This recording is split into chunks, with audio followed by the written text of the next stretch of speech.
दिवाली वाली आ गई, चलो पड़ाका उड़ाका फोड़ल जाए। का हो झकझोरन, का हलवा? ठीक है बा भैया झोरन, अपने बतावा। चल पड़ाका फोड़े, लेके आइल बानी देख। आ कहवा फोड़ल जाई? सुना तनी सरकार पड़कवा बैन लगा देले बा। अरे घंटा बैन बा, हाई देख कैसे लेके आइल बानी। चल वही कोड़ई चाचा की है, फोड़ल जा पड़कवा। कोड़ाई चाचा की, हाँ कोड़ाई चाचा की हमार छुरछुरियो नहीं जाई। आ जा जब ठेउना धई के चपी है न तब पता चली। अरे सरवा हमारा के डरवा तड़े, हम तो जाके वहीं फोड़ पड़कवा, तू यहीं बिल में घुसरल लो। जा जा जब पता चली तब।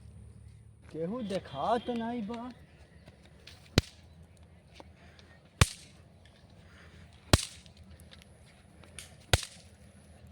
चलो हाली हाली फोड़ लेवल जाए।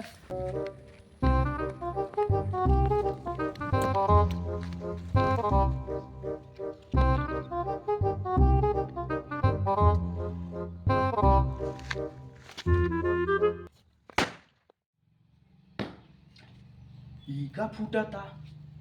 हाँ कौन पड़ाका फोड़का? रुका सरऊ, हमारा दुआर मिलल है पड़ाका फोड़े के।